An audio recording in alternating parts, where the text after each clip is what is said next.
Okay, thank you everyone for being here today. It's great to see so many people coming to listen to a talk about pigeons.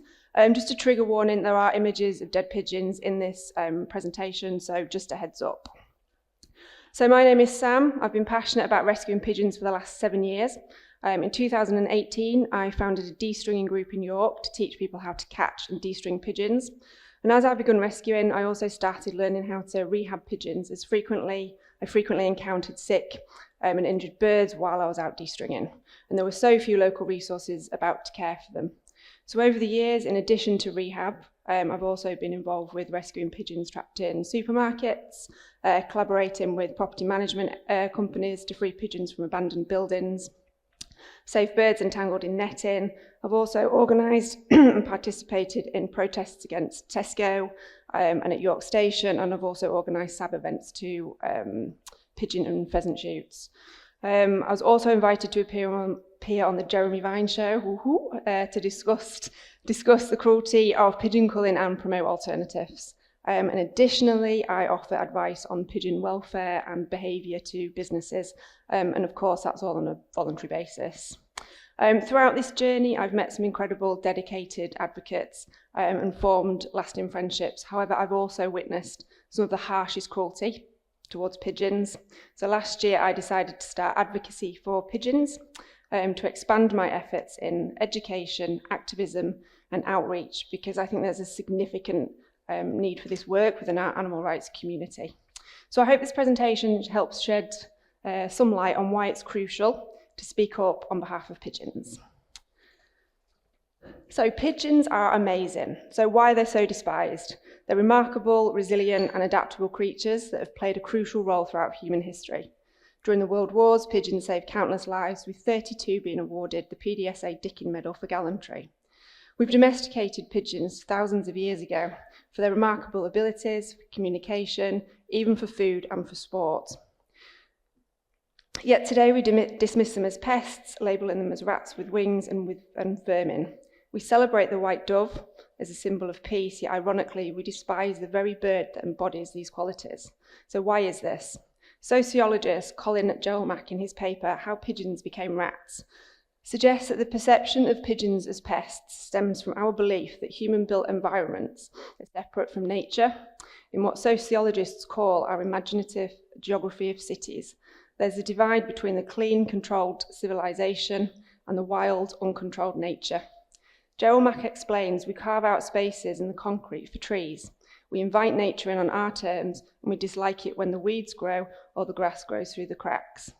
Pigeons, however, don't respect these boundaries, and unlike other urban wildlife, such as rats and foxes, who stay hidden away, pigeons walk openly amongst us, behaving in ways that we can't control. So why do we need to advocate for pigeons?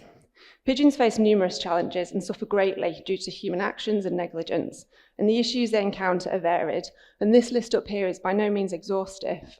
These are just a few of the problems that pigeons are facing. There's a significant shortage of rehab spaces for injured and sick pigeons, and the demand for wildlife rehabbers far outweighs the available resources, leaving many pigeons without the care they desperately need. Pigeons are often denied veterinary care because they're regarded as pests, and some vets refuse to treat pigeons or only offer euthanasia as an option, and other vets may lack proper training or resources to care for them. Many clinics don't have the space or wildlife rescue contacts as well to provide ongoing care. Bans on feeding pigeons in public places, which are intended to control their population, are ineffective and unenforceable.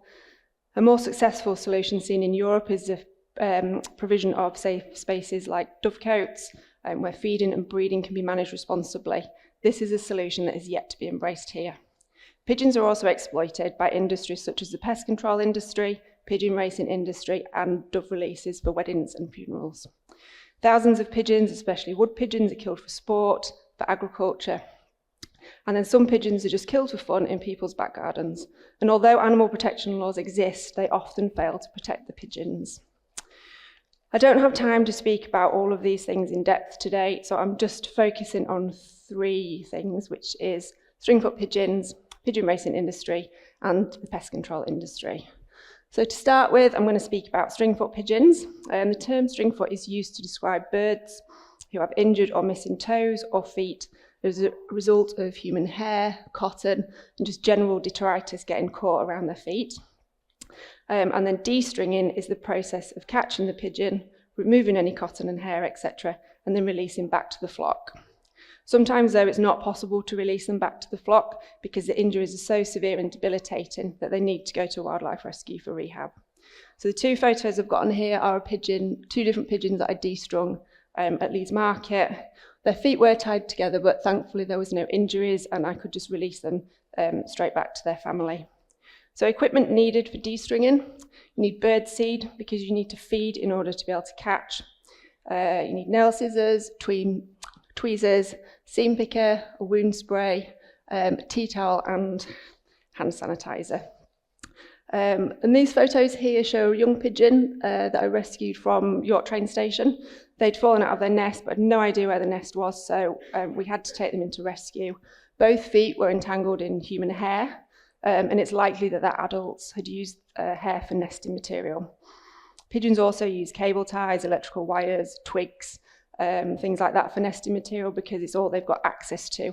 It's, but this so easily can get caught around their feet. So here is video of my catching technique. So I basically put a pile of seed on the floor. I have some seed in my left hand, which I gently kind of just sprinkle on the floor because this distracts the pigeons, keeps them interested in eating, so it makes it a little bit easier. Again, it makes it a little bit easier to catch them.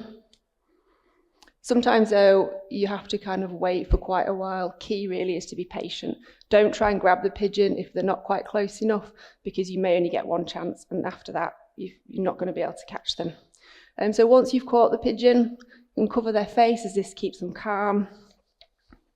And then you can use the scissors to just really gently start cutting away the detritus.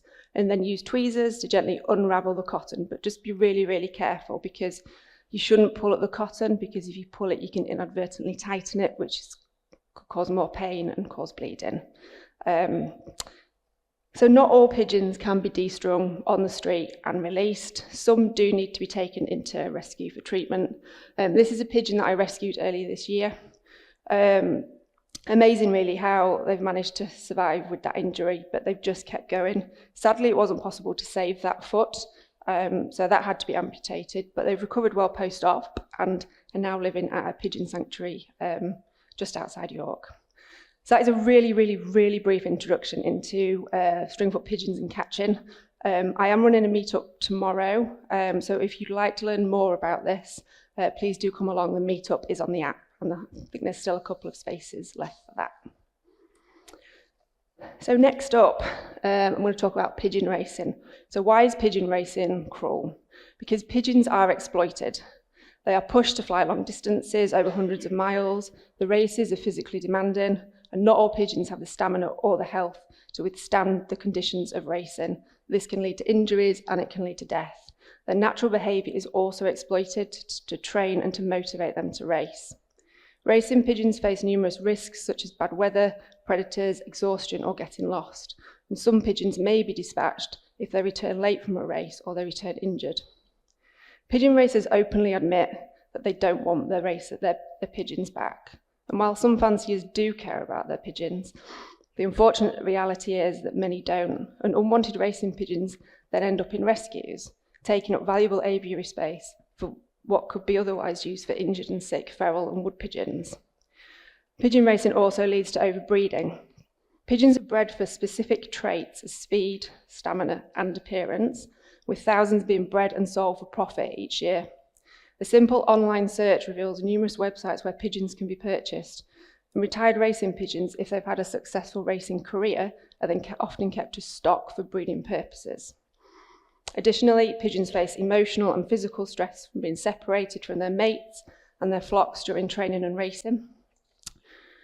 One such training technique is the widowhood technique, which is incredibly cruel. So while flying is a pigeon's natural instinct, they need to be motivated to race. So a male pigeon, a cock, is paired with a female hen. They form a close bond. This bond is essential for the technique as it drives the cock's motivation to return home. So once the pair has bonded, the cock is separated from the hen for training and racing, kept in a different part of the loft, while the cock trains and competes alone. The cock is released to train, with the primary motivation being to return home to his wife. And the cock is highly focused on returning quickly. So after the race, when the cock returns to the loft, he's reunited with the hen for a reward, and this reunion strengthens the bond between them, making the cock more eager to race well in future. Forcing pigeons to race under these conditions and only allowing brief moments with their mate is incredibly cruel when all they want to do is stay with their partner, their family, and their flock. Next up, I'll speak about one loft racing. If you don't have a pigeon loft, but you still want to take part in pigeon racing, you can take part in one loft racing. There's one loft races all over the world, and it was a one loft race in which the Queen's pigeons died in 2020. All 8 of the pigeons that she sent to the South African $1 million pigeon race died during the quarantine period prior to racing.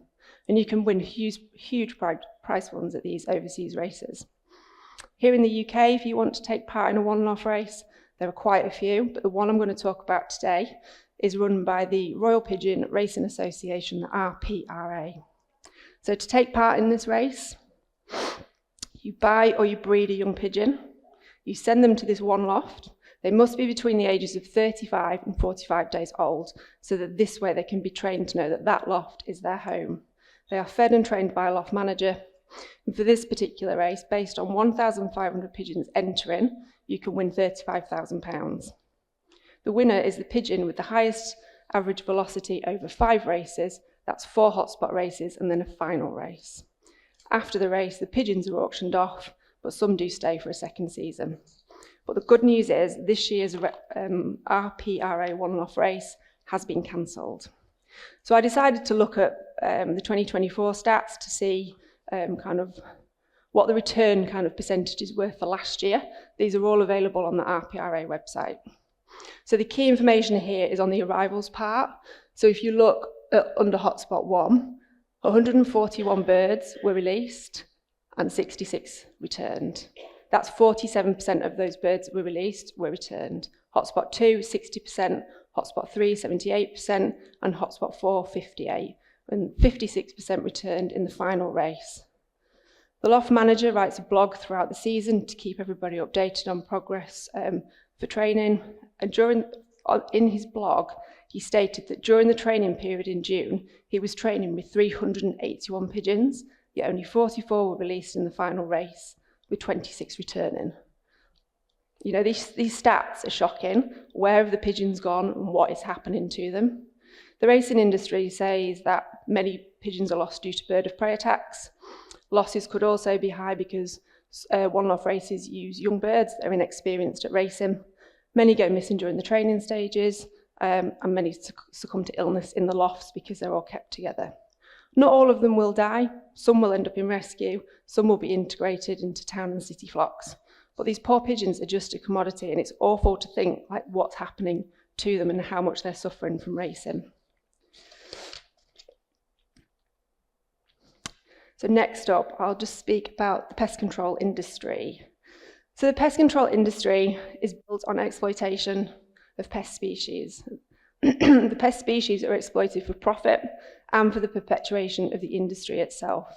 The pest control industry exploits pigeons by labelling them as vermin and to justify their harmful actions such as killing or disturbing nests. This narrative benefits the pest control companies financially by creating a demand for their services. Misleading associations like pigeons being dirty and disease-ridden are used to justify lethal methods, even though these methods do not provide long-term solutions. Ethical solutions like dovecotes are not promoted by pest control because they then reduce the need for pest control services. Pest control companies offer quick fixes, harmful fixes, rather than working with businesses holistically to address the root causes of the problem.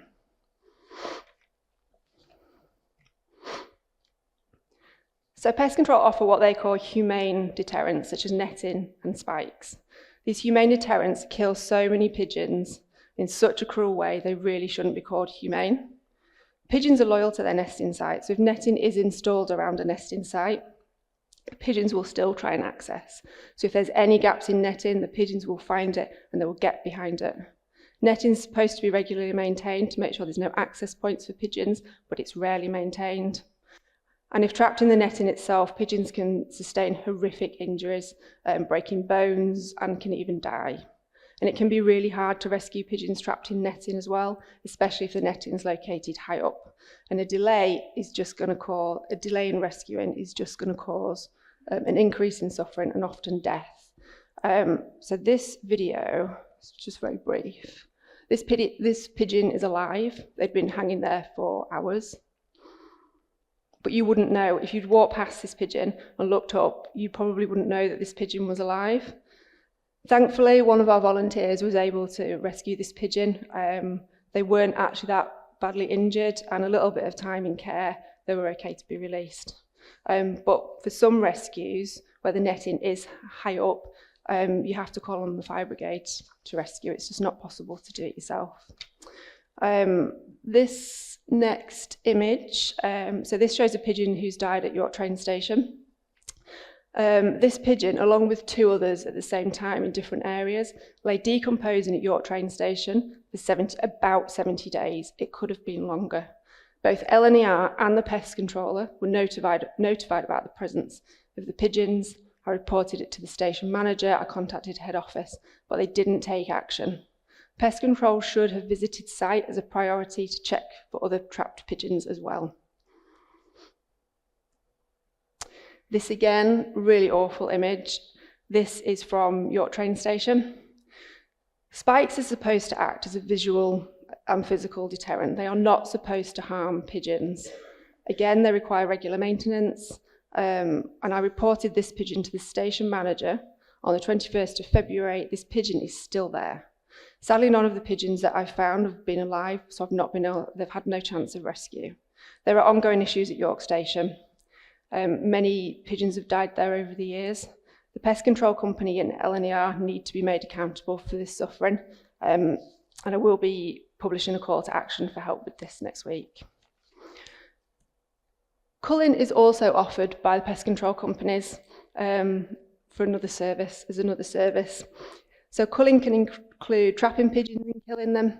It can also be just shooting a few pigeons at a time, so shooting regularly, maybe just shooting a few every week, for example. It's not always about killing all of the pigeons in that area at one point. The main reason why culling takes place is for health risks, public safety, property damage, agricultural protection and overpopulation control. VARC on their website state that culling is one of the most common forms of pest control. And the screenshot at the bottom, this is from Pestikill's website, and they state that a bird can be shot for entering a building and there being a risk of triggering an alarm system. So they can be shot for simply setting an alarm off. Culling pigeons does not work.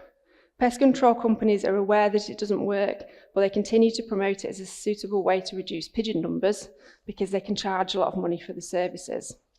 And it doesn't work because it increases the food supply for the Romanian pigeons.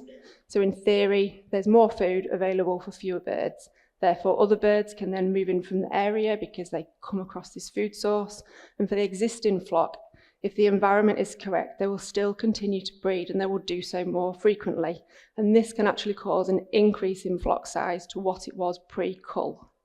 And if culling takes place at night time, when pigeons are roosting high up, this can be problematic because it's difficult to retrieve bodies. Pigeons are not always killed outright and they're left to suffer.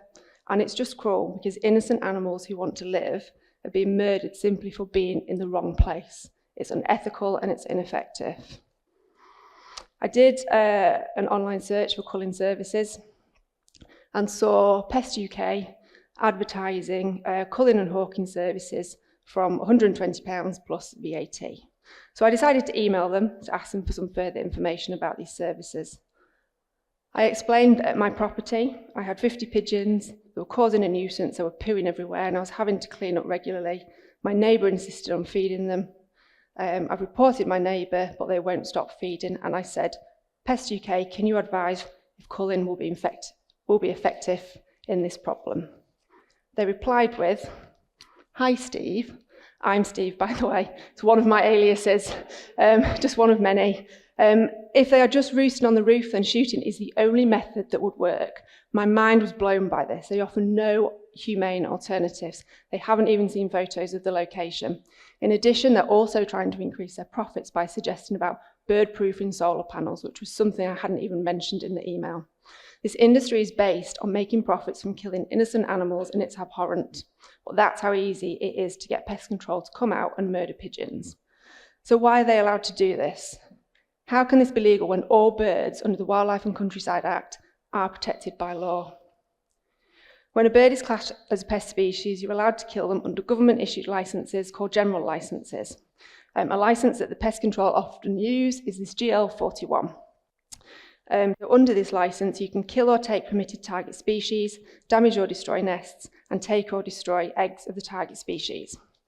So we can see feral pigeons listed on this licence. We can also see that a person's able to move, disturb nests, kill pigeons for reasons of slips and falls, spread of human disease, and issues with birds nesting.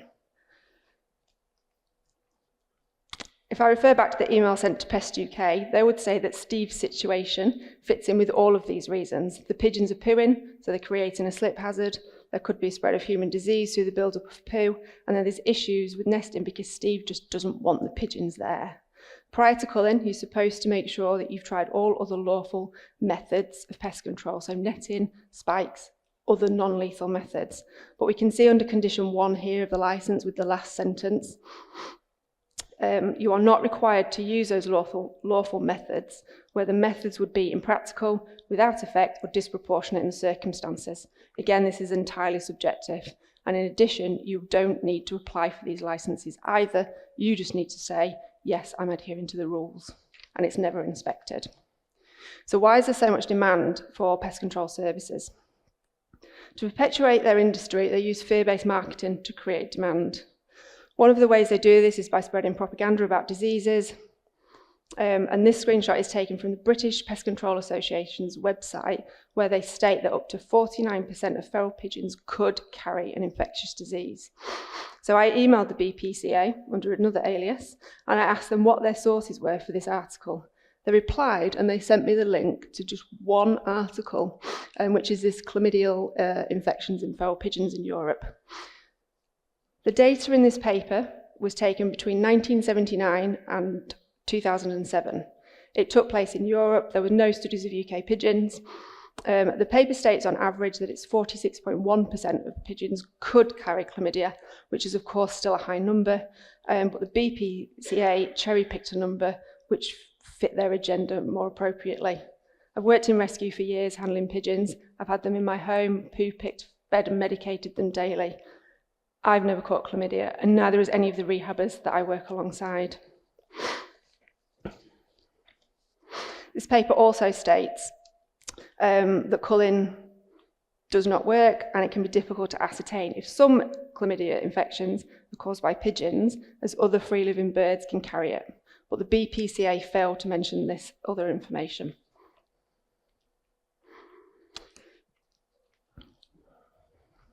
Then just a quick point on here as well. Running out of time, so I'm just going to mention the fowl pest, the Newcastle disease. It is a zoonotic disease, but a quote from the government website states that humans aren't normally affected, but people in direct contact with this may develop a short-term eye infection which passes without treatment. But Rentokil are saying that these diseases can make you seriously ill. This is just not true. I've also witnessed instances of horrific cruelty inflicted by pest controllers. These are just a few of the reasons, a few of the examples here. To end this cruelty, we need people to speak out about pigeons. We need people to speak out about this and provide information so we can rescue pigeons and hold the pest control companies and businesses to account. If you have concerns about how you've seen pigeons treated by pest control or know of a cull, shooting or trapping, please let me know. Okay, I'm going to skip through this one briefly because I'm running out of time, but I will post about this on my advocacy Instagram page, which I'll share a link to.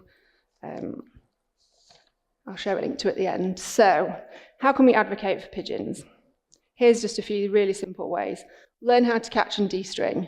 Set up a de-stringing group. This can be a really good form of outreach. Take birdseed, a de-stringing kit and a tote bag everywhere with you. Tote bags are great for carrying pigeons in. If you see a grounded pigeon, pick them up, keep them safe, and then reach out to a rescue centre or rehabber for help. And volunteer for a wildlife pigeon rescue or rehabber and learn how to rehab. We desperately, desperately, desperately need more rehabbers.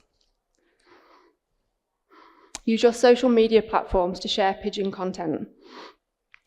Get involved with community outreach, give talks, host events, and run de-stringing events. While you're walking around in town and city centres, look up, because you might see a pigeon trapped in netting, you might see a pigeon trapped in a disused building that needs your help.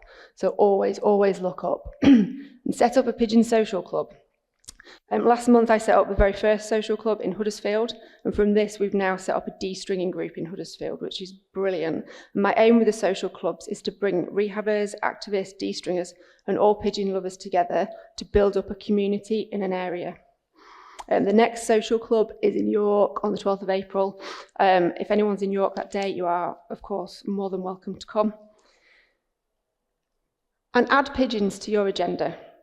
Are you in an animal rights group? Do you do outreach on streets? You know, is there any way that you can include pigeons on your agenda? I really, really like this autonomous animal post, and this is on their Instagram page, and it's on every one of their Free Palestine posts. They always advocate for pigeons by including a little pigeon image at the bottom and asking people to bring birdseed, no bread. And I just think that's a fantastic idea of how you can add pigeons to your agenda. And get involved in campaigns too. Little Green Pigeon, got Sue here today. They're campaigning to ban pigeon racing. Humane Wildlife Solutions are gaining evidence to push for a ban on pigeon-proof netting, and I'm working on gaining evidence of pest control cruelty. I need whistleblowers to come forward, so if anyone can help with any information, please get in touch. I'm also planning some outreach and activism in York over the next few months, so please get in touch if you'd like to be involved. And a couple more slides, pages to follow. So we've got Little Green Pigeon. Also, Sue and Shakira are setting up the very first pigeon advocacy conference, which is going to be amazing in October. So please follow that. Please follow to get involved with that. Humane Wildlife Solutions, I'm sure we've probably all heard of them. Pigeon Rescue, the Instagram page there, fantastic page for if you want to learn how to rehab stringfoot pigeons. There's a wealth of knowledge on there. And then that is a link to the National Pigeon Rescue Group. It's a Facebook page. If you do come across an injured pigeon, you don't know what to do, and you've got no one locally to reach out to, you can contact that page. And then finally, that's just a link to my, oh, the A's in pink. That's just a link to, God, finally found a typo, an issue. Yeah, so that's just a link to my page. So thank you so much, everyone, for being here today. Yeah, so let's get active. Let's get some pigeons saved. Let's do some campaigning. And yeah, pigeons are ace. So thank you.